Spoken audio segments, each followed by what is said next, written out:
You keep telling yourself you're over it. And then something small happens. A song, a silence, a name, and it's all back. The regret you thought you had buried. The version of yourself you're still not sure you've forgiven. You're not falling apart. You've actually gotten very good at functioning through it. But functioning isn't the same as free. If there's something you're still carrying, something you've never quite been able to set down, this is for you. Stay with this, even for just a few minutes. Especially if a part of you feels like you don't deserve to. You sit on the edge of your bed, heart racing, mind replaying the moment over and over, the words you shouldn't have said, the choice you wish you could erase, the action that haunts you in quiet moments. It's not just guilt, it's a weight that wraps around your chest, pulling you down before the day even begins. You try to push it aside, to distract yourself with tasks, with scrolling, with busying your hands, but the memory returns, insistent, sharper than the morning light. There's a version of you that smiles at the world, says, "I'm fine," and means it for exactly 1 second before the heaviness creeps back. You perform normalcy for everyone else, while inside, your chest tightens and your mind races through every "if only" you can imagine. It's exhausting, isn't it? To hold yourself together for an audience that may never know the depth of what you're carrying. The guilt isn't loud or dramatic. It doesn't shout. It whispers in the pauses, in the quiet moments when no one is looking, when you feel your heart trembling and your spirit aching. You replay the past with a precision no one asked for, and the shame settles heavier than anything you can put down. You feel as if forgiveness is a door that's closed, bolted, impossible to reach from where you're standing. But I want you to know something. That version of you, the one trapped in regret, is not broken. It is human. It is aware of the weight it carries, and in that awareness lies a quiet courage. You are not failing. You are feeling. You are not weak. You are alive. You are not defined by what you did. You are revealed by your willingness to sit with the ache, to face it, to breathe while it lingers. You are not falling apart. You are falling open. And there is a difference, even if right now it doesn't feel like one. Something is happening beneath the guilt. You might not name it yet, but you paused. You stayed. You allowed yourself to sit with the weight without running, without numbing it, without pretending it isn't there. And that, this tiny act of presence, is not nothing. It is the beginning of something gentle, something unseen but real. There is a space opening inside you, fragile and quiet, where the weight does not have to consume every part of your morning. You do not need to resolve your past to breathe right now. You are allowed to exhale without having figured everything out, to let your chest soften without carrying the entire story alone. Psalm 103 verse 12 says it plainly, "As far as the east is from the west, so far has he removed our transgressions from us." Let that land slowly, not as a truth you must force yourself to feel immediately, but as a reality gently pressing against the edges of your shame. Your mistakes, your regrets, your "I shouldn't have" moments, they are not eternal chains. They can coexist with mercy, with grace, with the quiet assurance that you are not condemned to carry them forever. Picture each guilt-filled thought as a leaf on a river. You do not need to grab it or push it away. You can simply notice it moving past, carried by the current, while you stand on the bank, grounded, still, held by a presence that never leaves. This is not a rescue. This is a return, to yourself, to the quiet, to the one who never left. And in this small opening, you begin to sense something that feels like the first breath of freedom, not the removal of the pain, but the possibility of meeting it with a little more gentleness than yesterday. There is a man in the Bible whose story may feel familiar, Peter. But I want you to forget the version you know.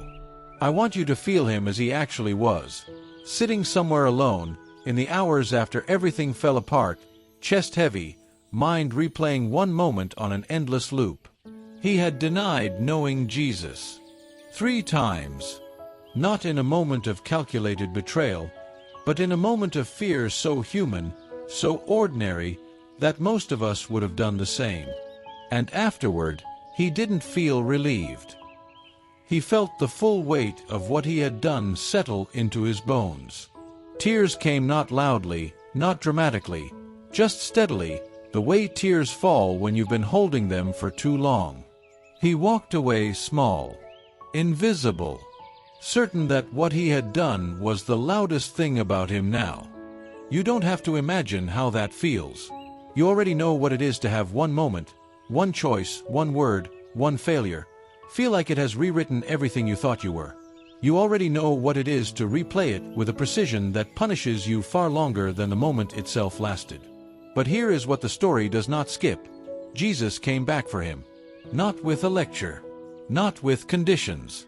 Not after Peter had proven himself worthy of another chance. He came back with presence, with patience, with questions that were gentle enough to hold the broken thing Peter had become. Do you love me? 3 times. The same number as the denial. Not to reopen the wound, but to heal it with the same rhythm it was made. And Peter answered. Not perfectly. Not boldly. Honestly. And in that honesty, in that fragile, trembling honesty, something began to breathe again. Not because the past disappeared, but because it was met with something larger than itself. You see, Peter didn't leave that conversation the same as he arrived. He didn't leave with a clean record or a sudden absence of shame. He left with the knowledge that he had been seen, fully, completely, without flinching, and loved anyway. That the failure was real, and the grace was more real.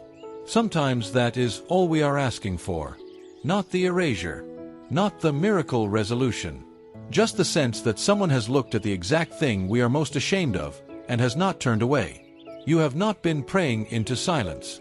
The same presence that found Peter in his worst moment knows exactly where you are in yours. Guilt has a voice. And the cruelest part is that it sounds exactly like your own. It tells you that your past mistakes define you. That forgiveness is reserved for people who didn't do what you did. That if you were stronger, more faithful, simply better, you wouldn't still be here, carrying this. That other people move through their mornings without this weight, and the fact that you can't is evidence of something permanently broken in you. That is the lie, not the feeling. The feeling is real, honor it. But the story guilt tells about the feeling, that is what dismantles you. That is what turns a hard morning into a verdict. Peter's story reminds us of something crucial. Your failure is not the final word on who you are. It is real, yes. It matters. It calls for honesty, not erasure. For gentleness, not condemnation. But it does not have the authority to close the door on what you can still become. Forgiveness does not begin when you've earned it. It begins in the quiet acknowledgement that you are carrying too much alone. That you need a presence steadier than your trembling. That you are willing, even in this, to stay. You are allowed to feel the weight without letting it become your name. You are allowed to be the one who failed and the one who rises. You are allowed to be both the one who trembles and the one who hopes, in the same morning, in the same breath. That is not contradiction. That is the most honest thing about being human. And honesty, offered quietly in a moment like this, is exactly where healing begins. Let's slow down together. Not to fix the past, not to erase the guilt, just to be here for a moment without rushing toward the next thing. Begin with your breath.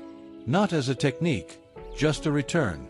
Inhale slowly, feeling the air reach the places in your chest that have been tight since yesterday, since last week, maybe since the moment you most wish you could undo.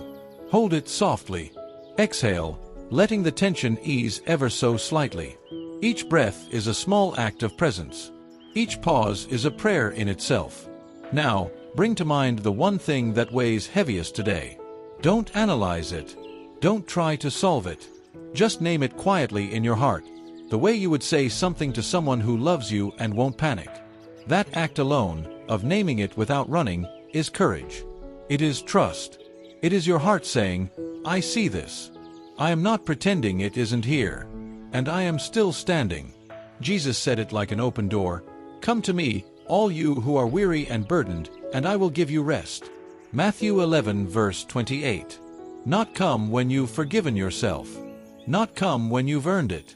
Just come. Weary, burdened, guilt-heavy, and exactly this honest. That invitation has not expired. It is standing this morning, the same as it always has been, waiting with no conditions at the door. Take one more slow breath.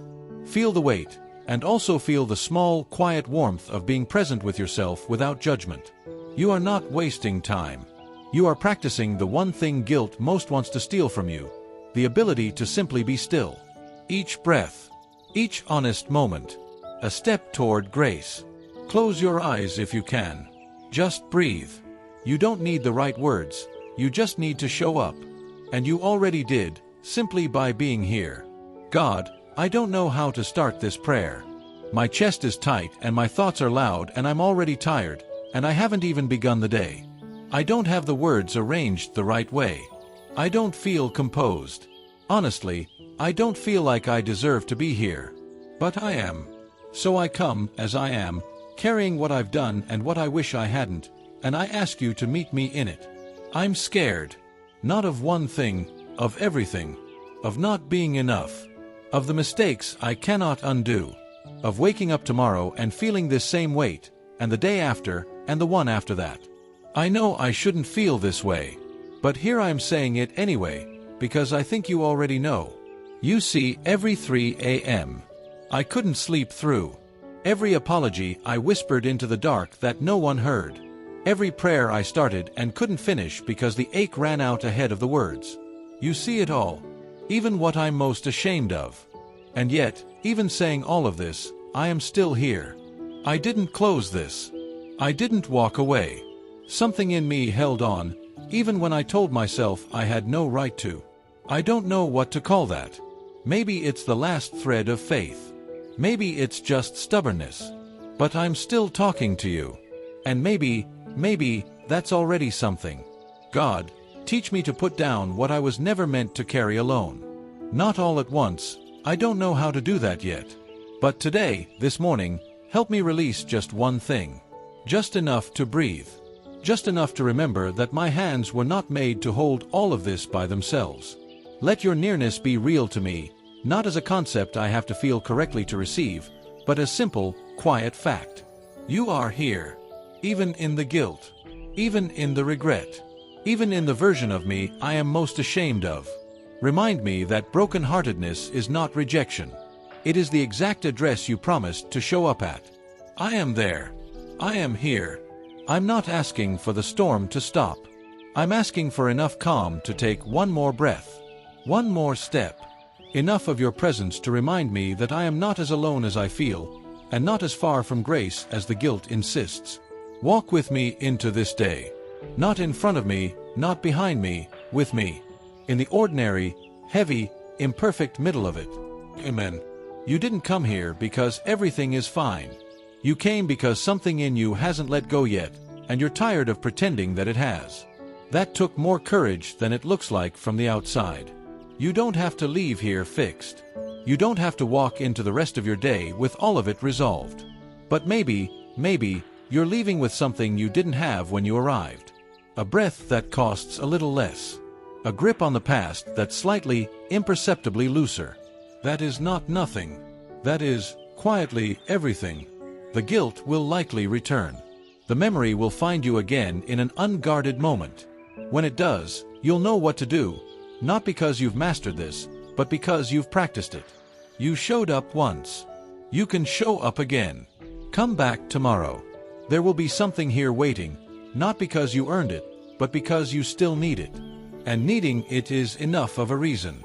If this reached you today, pass it forward.